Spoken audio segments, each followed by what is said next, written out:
Jadi orang tua kalau kita baca itu semangatnya luar biasa. Makanya alhamdulillah mudah-mudahan ada manfaat dari taklim karena kesempatan ini. Walaupun kondisi kita masih dalam kondisi kayak begini, semangat terus.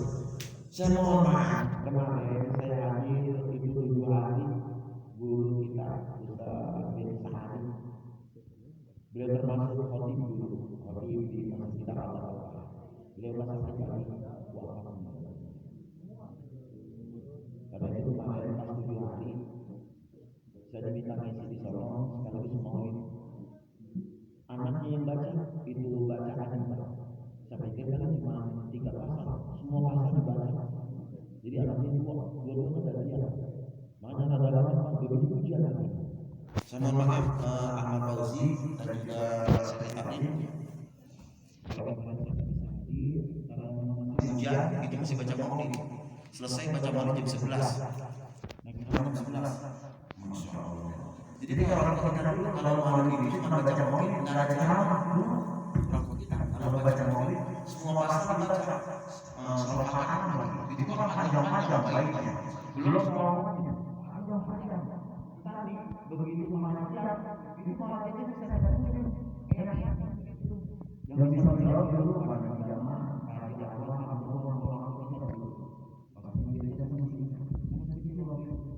jadi begitu dulu. Kalau mau itu orang baca dulu, nggak ada ceramah.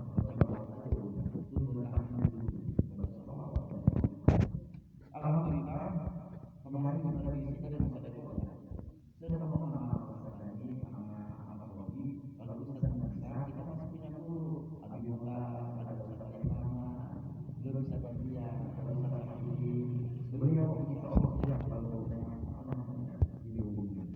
Baik, kita akan menyambung pembahasan kemarin untuk masalah yang sudah selesai. Bismillahirrahmanirrahim. Berarti salah satu Asia yang menjadi sebab wajib mandi itu ada 6 hal. Kita bisa jadi wajib mandi itu ada 6 hal. Salah satu kasar rupiah rijalun wa nisa'un. Yang tiga ini bercampur pada orang laki-laki dan perempuan. Jadi 3 ini gabung baik laki-laki maupun perempuan. Kalau dia melakukan ini maka jadi mandi wajib. Yang 3 ini laki-laki perempuan. Yang pertama wahia ilham maupun kita naik, yaitu apabila bertemunya 2 hitam. Yang dimaksud 2 hitam ini antara parji dan jangan. Parji perempuan, jangan laki-laki. Jadi kalau ketemu 2 kelamin, menurut Imam Syafi'i ketemu begitu, walaupun cuma seceluk, sebentar gitu. Menurut Imam Syafi'i, ya harus mandi wajib. Walaupun kedua orang mandi. Lalu Imam Syafi'i ketemu 2 kali, batal wudhunya. Gak wajib mandi, cuma wajib untuk berwudhu. Begitu. Tapi kalau Imam Syafi'i, ilmu kita ketemu 2 kali. Walaupun cuma setengah begitu, ada kamu itu. Kalau wajib mandi dalam sudah masuk waktu sholat. Yang kedua, wa inzalul mani apabila keluar air mani. Apabila keluar air mani, baik laki dan perempuan, maka wajib mandi. Umpama kita kata masih remaja, namanya istilah itu ayat dulu tanda-tanda dewasa. Bagi kita laki-laki, apa itu istilah? Mimpi bola, mimpi basah, mimpi kita berdua. Bagi wanita, apabila haid pertama, perut pulas, begitu, bukan hanya masuk angin. Tentu ada pengen, tahu-tahu bisa, di bawah darahnya kental, panas, bau panas saja. Itu tandanya haid. Biasa sebagai wanita paling cepat cuma sampai 3 hari 5 malam. Gua ini umumnya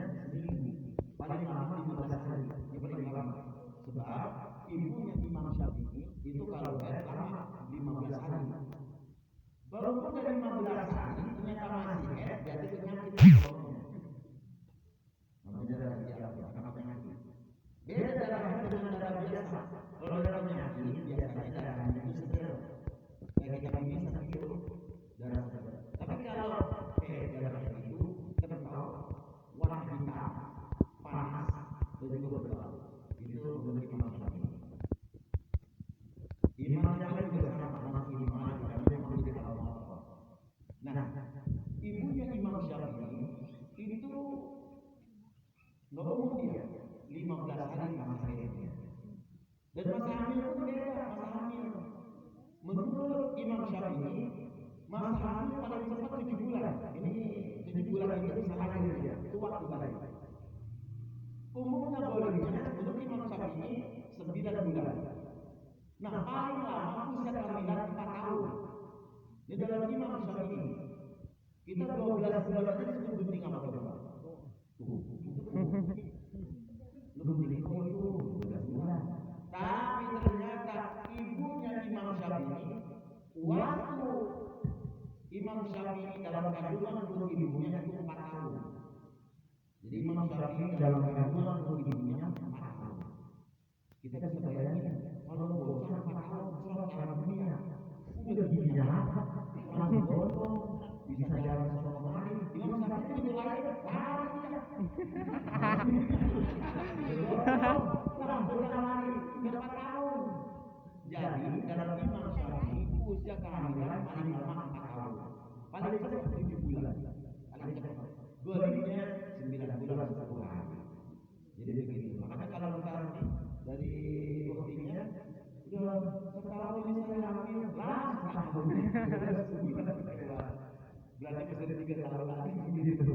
Cuma sekarang kalau dokter nggak sempat ke dokter mengenai dia sudah lahir sekarang namanya normal beda harganya. Jadi Ibtidaul mani itu menyebabkan kita mandi wajib. Kemudian selanjutnya wal maut, mati. Jadi mati itu menjadi wajib mandi. Nah, bedanya kalau mati, memandikan jenazah itu fardu kifayah. Artinya, kalau ada jenazah di situ, dimandiin 1 orang, gugur 1 kampung, gugur. Tapi kalau mandi itu jenazah, dan dimandi itu dosa orang 1 kampung. Mandiin, bapak-bapak ini. Dan mandiin jenazah itu, yang paling afdol itu ahli warisnya. Jika kalau itu, yang paling afdol memandikan jenazah itu ahli warisnya. Jadi kalau orang tua kita meninggal, yang paling utama, yang paling afdol itu dari anak.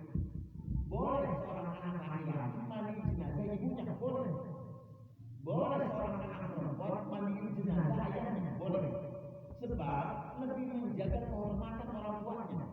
Enggak mungkin seorang anak membongkar aib orang tuanya ketika lagi mandi. Karena itu kata Rasulullah SAW, man ghassala mayyitan fatadamma alayhi fayadkhulu al-ba'd. Siapa orang yang ikut mandi jenazah, siapa orang yang mandi jenazah, kemudian dia jaga mulutnya, enggak diomongin itu cacat jenazah, maka Allah memberikan 40 kali ampunan. Jadi kalau kita punya dosa 40 tinggal gitu aja udah. Bagaimana dosa saya? Ikut mandi jenazah, udah berapa? Jadi saya banyak mati. Ikut mandi jenazah deh. Apa? 40 kali ampunan. Jadi kamu masih lagi. Ya ada. Punya pikiran begitu. Jadi lebih afdol untuk mandiin jenazah adalah ahli warisnya, keluarganya. Ini pun dengan cara lebih bisa menjaga kehormatan orang tua. Boleh kita ikut mandi jenazah teman kita atau sama saudara kita, boleh. Walaupun cuma jalan-jalan, boleh. Asal jaga mulut, jangan lemes, jangan bawel. Karena habis mandi jenazah cerita apa? Gua kemarin ikut mandi sama gua. Ulang kamu boleh bukan boleh. Harus kita jaga kehormatan kalau kita ikut mandi jenazah. Kalau Rasul betul-betul menjaga betul. Kalau ikut mandi jenazah Rasul sudah kalian jaga Rasul, kami ikut karena pahala begitu besar. Kata Rasul jaga mulut kalian. Itu wasiat Rasul, jaga mulut kalian. Jangan kalian ungkap aib dan cacatnya. Jadi begitu. Nah, para sahabat itu dulu kalau ada orang jenazah pada cek, dan begitu Rasul menyampaikan keutamaan membagikan jenazah itu, termasuk fardu kifayah, itu luar biasa. Dan Rasul bersabda, man ghassala mayyitan falyagtasil, wa man hamlahu falyatawabba. Apabila kamu ikut mandi jenazah, maka mandilah. Tapi apabila kamu bawa jenazah, gotong jenazah, maka berwudulah. Ini bedanya.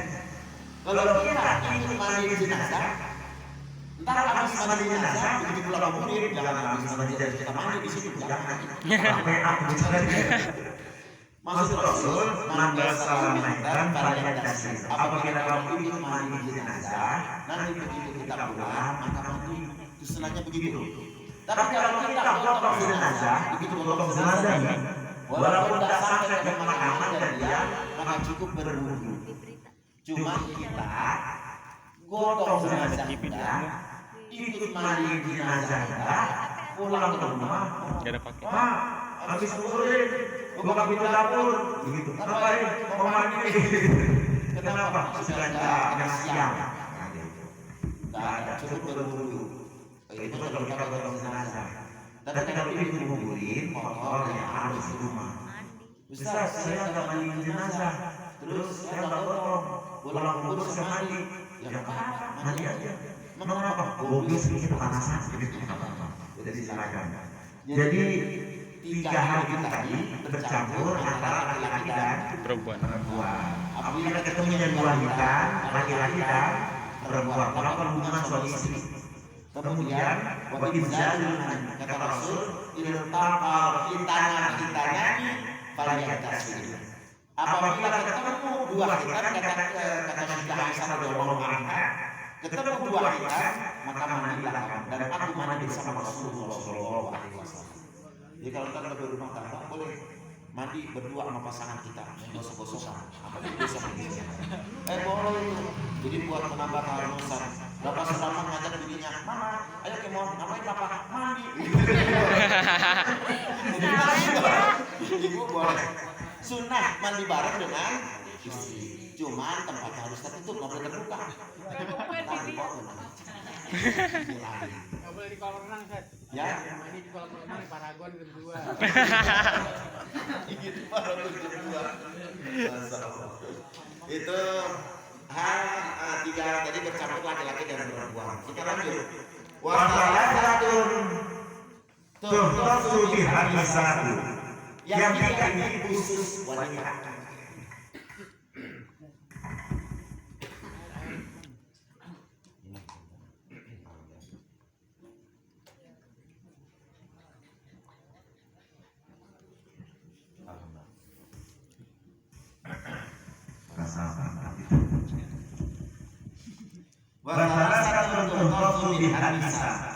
Yang 3 ini khusus untuk wanita. Yang pertama, wahiyal haid, apabila dia haid. Jadi haid itu tadi umumnya seorang wanita bisa 3 hari 3 malam bersih langsung. Atau seminggu, ini goli umumnya. Atau paling lama tadi 15 hari. Yang kedua nifas. Apa itu nifas? Darah yang keluar setelah melahirkan. Biasanya berapa lama? Bisa sehari semalam langsung keluar. Biasanya 40 hari 40 malam nifas. Jadi kalau saya belum berhenti nifas, maka wajib mandi. Begitu darah haid kering, wajib mandi. Kita lihat umumnya. Saya biasanya datang bulan ini bulan pertama yang perempuan. Begitu seminggu udah kering, langsung mandi. Jangan nunggu tar-tar. Jangan, tidak boleh. Kalau kita kering, nggak kuat lagi, langsung segera untuk mandi wajib. Jangan bilang begitu. Nifas juga begitu. Kalau udah 40 malam, kasihan suami kita. Udah punya suami, dia puasa ada bengong baik. Masya Allah. Ngopi kalau ada kopi, rokok ada rokok. Gua pun saya sambil bengong. Jangan sampai kalau kita udah berumah tangga, udah 40 hari, batasnya pas sudah selesai, buru-buru mandi wajib. Yang terakhir wiladah. Apa itu wiladah? Darah yang keluar ketika melahirkan. Seorang ibu ketika mau melahirkan itu pasti keluar darah dan banyak berbarengan dengan anak dan juga air ketuban. Kenapa wiladah itu wajib mandi? Sebab asal anak itu dari air mani, dari sperma. Air mani itu sperma. karena itu wajib mandi. Rasul bersabda, Siti Aisyah meriwayatkan, ketika melahirkan keluar seorang anak yang berasal dari mani, maka wajib mandi bagi seorang wanita. Dari wiladah itu darah yang keluar saat melahirkan. Jadi begitu wiladah darah keluar ketika melahirkan, selesai habis mandi langsung mandi. Namanya mandi wajib. Setelah itu masa nunggu penantian ada nih pas. Tapi kadang-kadang ada darah itu keluar langsung, nggak dilepas lagi. Ada seorang wanita begitu langsung berbarengan keluar, nggak keluar lagi. Ini pasnya. Makanya itu Imam Syafi'i, Imam Hambali dan Imam Malik termasuk Imam Hanafi, kalau sudah dia melahirkan wajib untuk mandi. Jadi begitu. Baik, sampai di sini dulu. Ini 6 hal tentang wajibnya mandi. Besok kita kupas bagaimana cara mandi wajib, termasuk syarat dan juga rukunnya. Sabar ya. Dikit-dikit soal kalau banyak kan menjadi puyeng. Baik, sampai di sini dulu. Barangkali ada yang ingin diskusikan atau dipertanyakan, kami silakan kepada Imam Hambali. Ya, lanjut. Tadi kan disebutkan kalau mati itu wajib mandi. Namun kalau meninggal karena COVID kemarin atau meninggal terus hilang nggak ketemu, jenazahnya gimana Pak Ustadz?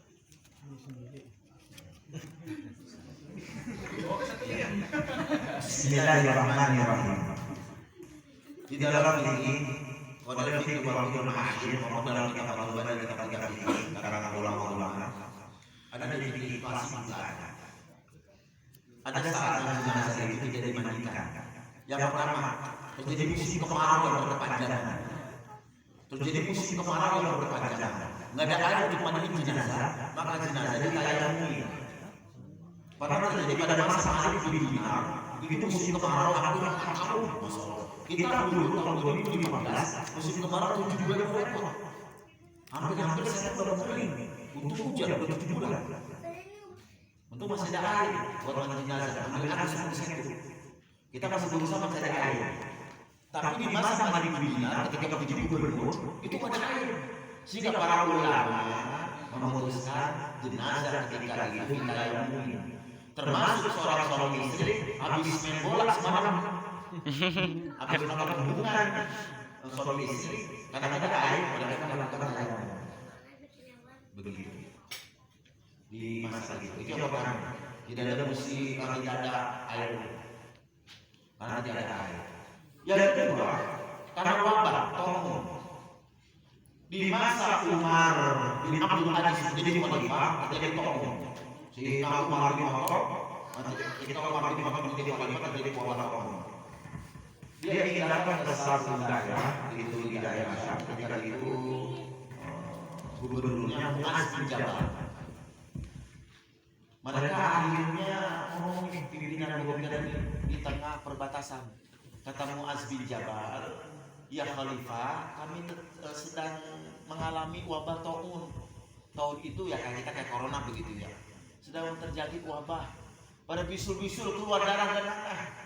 Banyak di antara kami yang wafat. Kamu jangan datang ke tempat kami ya. Begitu. Ketika itu terjadi dialog antara pimpinan dan pimpinan. Jadi dialog. Khalifah, Presiden Umar bin Khattab pengen ngelihat bagaimana situasi rakyatnya. Sementara Mu'az bin Jabal nggak pengen khalifah itu ntar kena wabah taun kalau datang masuk ke daerahnya. Akhirnya seorang sahabat penasihat Umar bin Khattab menyatakan, ya khalifah, kita berikhtiar untuk tidak datang ke satu takdir, tapi untuk mencari takdir yang lain. Ini maksud begitu. Artinya kita jangan melawan takdir yang ada di situ. Kita pergi ke tempat yang lain, atau kita jangan masuk wilayah itu begitu. Dan ternyata betul diterima. Jadi boleh kalau ada terwabah kita nggak boleh masuk ke daerah itu. Itu petunjuk salah satu penasihat Sayyidina Umar bin Khattab. Ternyata betul diterima nasihatnya. Mereka bertemu di tengah perbatasan. Mu'az bin Jabal kembali ke daerahnya. Kemudian setelah 5 hari ternyata Mu'az bin Jabal wafat kena wabah taun. Pada saat itu jenazah tidak dimandikan, tapi ditayamumi. Seperti sekarang kasus COVID saudara kita itu kan dimandikan ternyata. Mereka ditayamumi. Cuma tayamuminya salah. Seperti viral kemarin, udah digelebek pakai plastik, baru tayamumi bisa. Mereka kan pakai APD, alat pelindung diri. Tayamum aja dulu. Dan tadi nggak dibuka, bagi mereka nggak dibuka. Nggak dibuka, udah begitu aja. Nah, karena itu ada pendapat dari para ulama-ulama yang lain, termasuk Imam Syafi'i, orang yang gugur ketika syahid, dia kena tombak, kalau itu masih nancep, kena panah sekalipun ada 30 panah, dikubur dengan panah-panah. Mereka tidak dimandikan dan tidak ditayamumi, tapi disolatin. Ketika para sahabat yang wafat itu dengan tombak, dengan panah masih ada, Rasul bersabda, dialah menjadi saksi syahid sahabat-sahabatku ini. Mereka disolatin, tidak dimandikan dan tidak ditayamumi. Nah, karena ada keterangan itu di masa Rasul, termasuk orang yang kena COVID dianggap syahid fi dunia fil akhirah. Sehingga mereka kemudian ada yang ditayamumin, ada yang enggak. Ketika itu majelis ulama berpendapat, ya udah sah, asal satu disolatin. Cuman saya khawatir yang nyolatinnya kagak berok, begitu aja udah. Mana saya sholat lagi kemana waktu sahabat saya meninggal itu di makamin di Pondok Rangon, saya di atas kuburnya sholat udah. Namanya sholat goib. Jadi boleh kita sholat goib kalau jenazah masih 3 hari. Sebab Rasul pernah datang ke seorang sahabatnya yang udah 3 hari nggak sholat jamaah, namanya Sya'ban. Sya'ban ini udah 3 subuh nggak datang Rasulullah hari ketiganya. Begitu sampai jam 9, ternyata istri cerita, ya Nabi Allah, suami saya udah wafat 3 hari yang lalu. Rasul minta dianterin ke pemakamannya, ke makbarohnya. Rasul sholat di sana. Jadi boleh kita sholat goib kalau masih 3 hari. Tapi kalau udah 4 hari cukup doakan saja, begitu. Jadi gitu. Jadi apa namanya, dalam keadaan tertentu jenazah bisa ditayamumi. Kalau yang hilang? Kalau hilang tak kewajiban kita. Hilang gimana tayamum? Dari mati sendiri. Cukup didoakan. Tapi boleh sholat goib. Boleh. Itu tetap harus sholat goib itu. Walaupun nggak diurus karena memang hilang, jenazahnya tidak ditemukan, termasuk banyak kemarin itu yang hilang karena tsunami. Termasuk ada kasus anak Al-Kausar dulu tahun 2013 ada 6 orang tuh, yang 3 orang ketemu, 3 orang yang ketemu. Akhirnya karena ada ketemu udah 7 hari, tim SAR-nya akhirnya sholat kita di pinggir laut, sholat goib. Jadi tetap disolatkan walaupun tidak ketemu jenazah. Terima kasih bagus. Yang lain silakan. Ya baik. Ini mau nanya tuh, kita udah beli terus menyentuh najis itu harus berulang atau membersihkan najis lagi? Bagaimana tadi? Bahasa wudhu. Kalau kita udah wudhu nih, kita menyentuh najis, itu kita wudhu ulang atau membersihkan najis? Bismillahirrahmanirrahim. Kalau kita kena najis, ada 2 dikena najisnya. Kalau kenanya di baju kita, maka bersihin itu najisnya. Tapi kalau kena di badan, maka batal wudhu kita. Nah, kalau di badan bersihin yang najisnya, maka kita kemudian mengulang wudhunya. Begitu. Tapi kalau kena baju, maka cukup bersihin najis di baju, kita nggak usah mengulang wudhunya. Jadi begitu. Ya, bagus pertanyaannya. Ya, sampai hilang warnanya, baunya. Kalau memang kenanya di pakaian. Jadi kalau kena pakaian kita kena ayam, kita udah wudhu. Ya, ulang lagi wudhunya. Nggak usah. Cukup bersihin. Yang kena najisnya. Ya, kan pakai air, kecilin dulu, pakai air. Kalau udah airnya itu najisnya udah turun, kalau udah tinggal dikit maka najisnya dimaafkan. Jadi udah dimaafkan kalau kita berusaha untuk membersihkannya. Kecilin pakai air dulu. Kalau sudah memang betul-betul bersih, baru kita bersihkan sampai hilang warnanya, rupanya juga bau. Bagus pertanyaan. Terima kasih.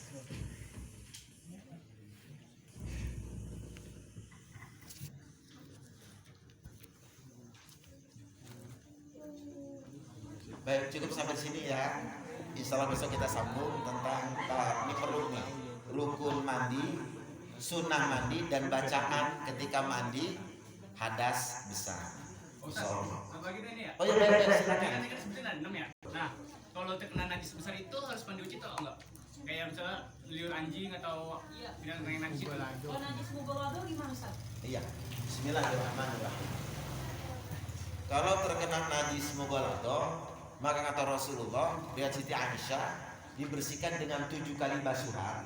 Salah satunya menggunakan tanah. Salah satunya menggunakan tanah. Jadi satu menggunakan air bersih, 2 air bersih, yang keempat, yang kelima boleh menggunakan campuran tanah dibersihin. Keenam 7 atau ketujuhnya dengan air yang bersih lagi. Selesai. Kalau ternyata kita dalam keadaan wudhu, batal wudhunya. Kalau tidak bagian anggota tubuh kita. Tapi kalau bagian kain kita atau celana kita buka, ganti dengan yang lain.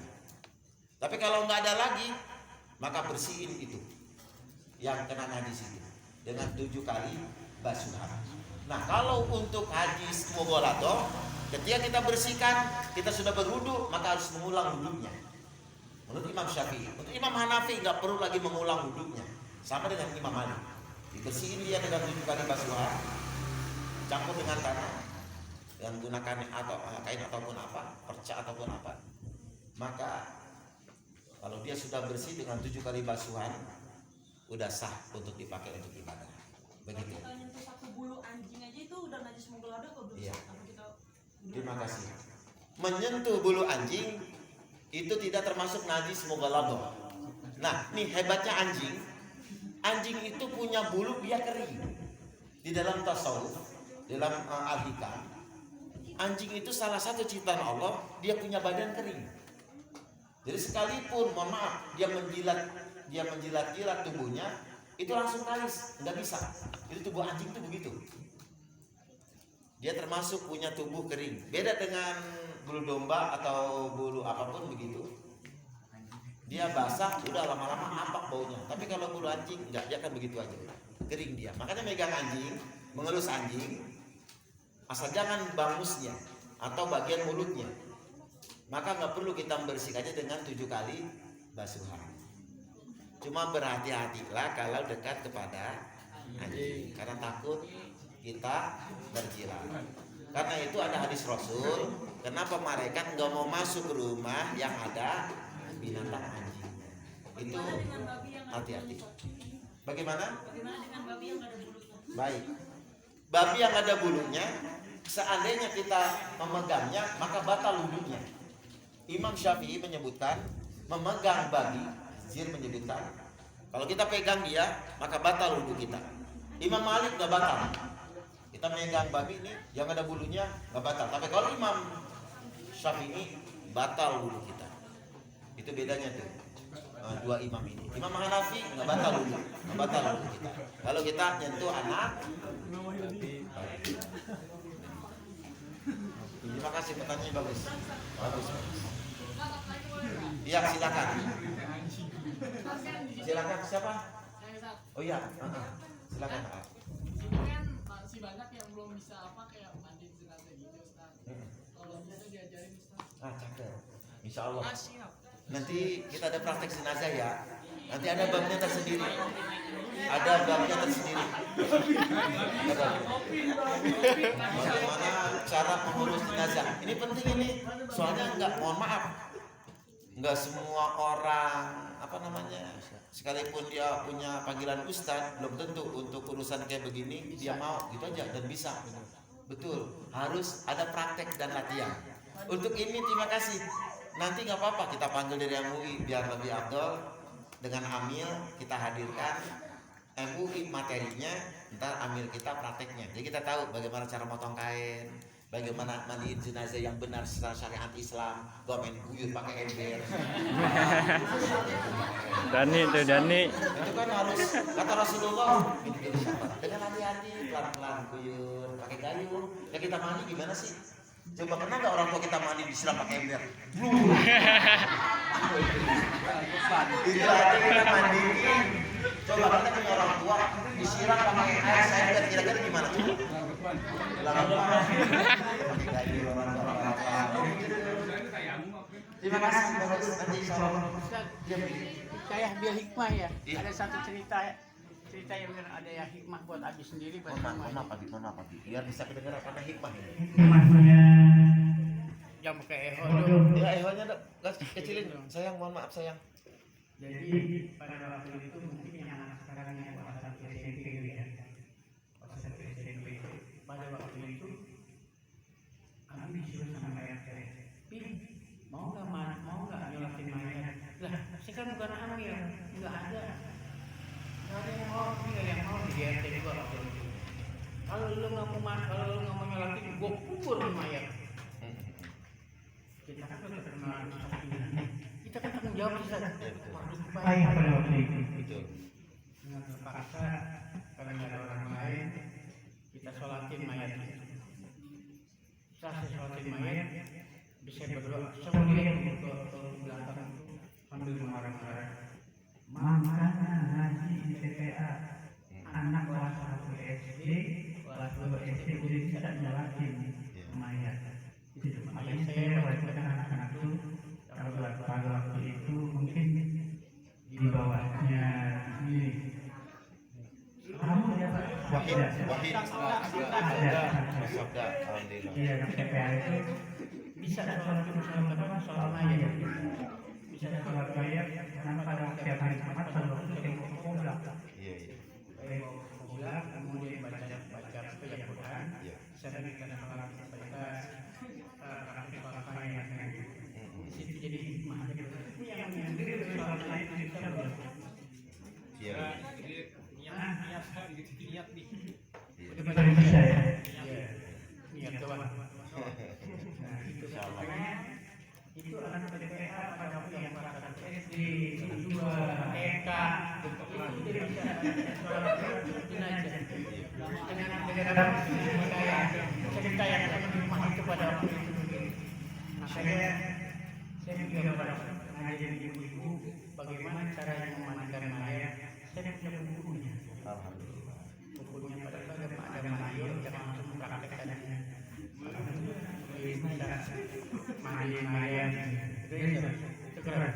Ya, alhamdulillah. Jazakallahu khairan atas hikmah yang disampaikan kepada kita. Ini jadi pelajaran juga kita. Kalau kita udah punya ilmunya kan enak. Apalagi sampai bisa ngurusin jenazah, apa nih?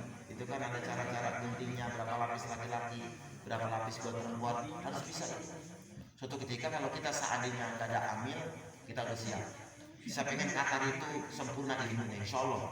Jadi asal sabar aja dikit-dikit asal sabar, insya Allah bisa nanti semuanya. Saya inginnya sampai ada, makanya saya bilang ada prakteknya, kemudian ada kesesuaian antara materi dengan gerakan begitu. Baik, nanti insya Allah kita ada praktek tersendiri. Nanti bab sholat, ada bab sholat, ada sholat jenazah, berikut tata cara pengurusan jenazah. Nanti sabar ya, insya Allah. Jadi sampai sini dulu barangkali ya. Nanti kita sambung lagi. Siapa? Oh nggak apa-apa saya, ngomong masih ini, babi ini. Kan kalau habis ngelahirin itu harus mandi wajib kan. Iya, betul. Sedangkan kalau sesar kan belum boleh kena air kan. Iya. Ya terus itu gimana sih? Iya. Bismillahirrahmanirrahim. Ini bagus pertanyaannya. Betul. Bagaimana kalau seandainya disesar? Sebab memang nggak boleh kena air Dan harus bed rest. nggak boleh dulu. Betul. Maka bagi orang yang disesar, menurut Imam Qadri mengatakan waktu Ibnu Asyir, Dr. Wahab Az-Zuhair, beliau masih ada ini pengarang tinggi memadukan 4 mazhab, ini luar biasa beliau, ini ilmuannya, sehingga Qadri Ibnu Asyir ini digunakan oleh dokter-dokter yang sekarang. Bagaimana cara nanganin pasien-pasien itu luar biasa. Wahab Az-Zuhair, Profesor Dr. Wahab Az-Zuhair. Beliau di bulan Madinah, tapi beliau ahli sunnah wal jamaah. Nah, bagi orang yang disesar, maka cukup setelah dia disesar bertayamum saja. Bertayamum, membersihkan dirinya, mensucikan dirinya dengan tayamum. Kemudian nanti masuk proses berikutnya, yaitu proses masak kipas. Jadi begitu, menurut Profesor Dr. Wabah Azwaini, karena di fikih Empat Mazhab nggak ketemu itu. Bahasa sesar itu baru ada di tahun 80 sesar itu. Sehingga kemudian tahun 86 Profesor Dr. Wabah Azwaini bagi seorang wanita di sesar dia tidak boleh kena air, maka tetap dia bertayamum. Terima kasih saya. Jadi nanti tayamum ada cukup kalau ada saudara kita kena sesar, karena nggak boleh kena air. Tapi tayamumnya itu harus pas banget abis kelas sesar apa boleh misalkan berapa jam dulu gitu? Iya, setelah berapa jam dia udah sadar. Begitu udah sadar, bisa diajak ngomong, diajak bicara begitu, baru. Udah minum, berarti udah bisa sadar dia. Tapi kalau belum sadar, tanya, udah kentut mah? Belum. Jangan. Kalau sudah kentut nih, nah baru dia tayamum. Begitu. Cakap pertanyaannya, bagus.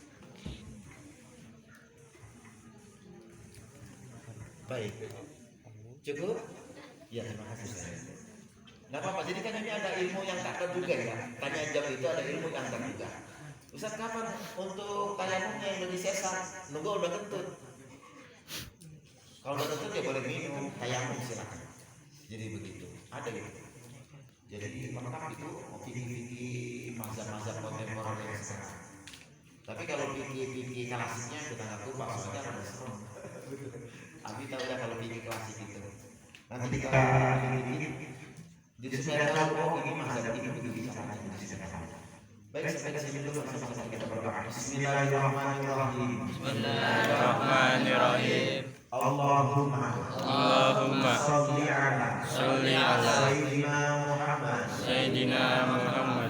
Allahumma nawwir qulubana binuril ilmi wal hidayah. Rabbana zalamna anfusana wa illam taghfir lana wa tarhamna lanakunanna minal khasirin. Rabbana atina fid dunya hasanah Wa fil akhirati hasanah wa qina adzabannar. Walhamdulillahirabbil alamin.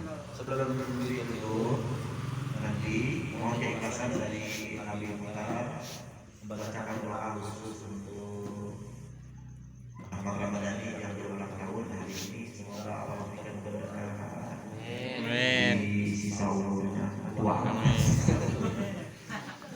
Tua amat lo Dan. Menjalani umurnya dapat pekerjaan yang layak. Amin. Dapat jodoh yang sesuai. Amin. Awas Awas bisa move on lo. Hasan kepada guru saya Nabi Muhammad. Sekian, assalamualaikum warahmatullahi wabarakatuh. Waalaikumsalam. Mohon keberkahan doanya ya Abi. Astagfirullah Rabbal baroya. Astagfirullah Ataya. Astagfirullah Rabbal baroya. Astagfirullah minal khata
سكرات الموت ونجاتنا من النار وأخرين الإسلام.